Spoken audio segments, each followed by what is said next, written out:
জনগণের কথা চিন্তা করে আমরা নিজেরাই সিদ্ধান্ত নিয়ে সেখান থেকে সরে এসেছিলাম।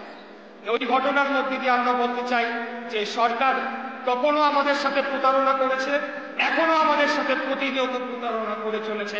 আমি বুঝি না যে তাদের উদ্দেশ্যটা কি, এতদিন হয়ে গেল তারা কোন উদ্দেশ্যে এবং কিসের জন্য, এখানে কি এমন রয়েছে যে কি কারণে তারা আসলে দক্ষিণ সিটি কর্পোরেশনে তারা এই ধরনের একটি অচল অবস্থা করে রেখেছে, সেটা জনগণ জানতে চায়।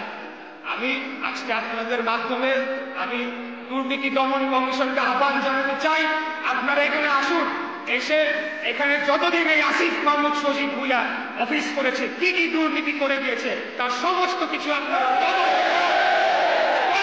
তার বিরুদ্ধে প্রয়োজনীয় ব্যবস্থা নিন।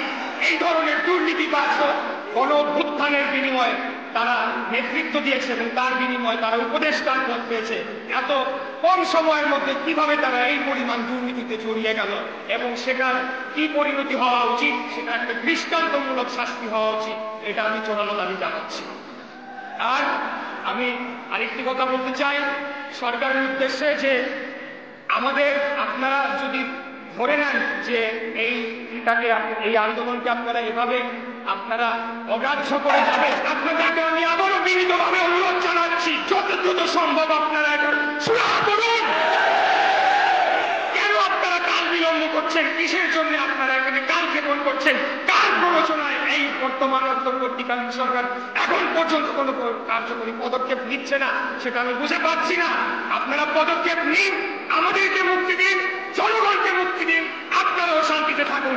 অন্যথায় যতক্ষণ না পর্যন্ত আপনারা এটা সুরাহা করবেন, আমি আপনাদেরকে বারে বারে বলেছি, আবারও বলছি, নিশ্চিতভাবে বলতে চাই, এই আন্দোলন থামার নয়, সেই সময় বহু আগে পার হয়ে গেছে।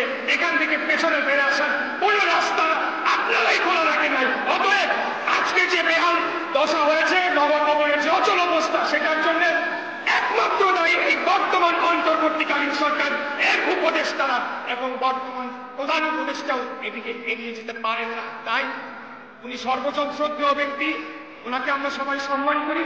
আমি ওনার উদ্দেশ্যে আবারও বলতে চাই, আপনি দয়া করে আপনি এই বিষয়টি আপনার নজরে আনুন এবং এটার একটা যৌক্তিক সুরাহা করার মধ্য দিয়ে আমাদের জনগণকে, ঢাকাবাসীকে মুক্তি দিন। এটাই আমার শেষ কথা। সবাই ভালো থাকবেন। আল্লাহ হাফেজ।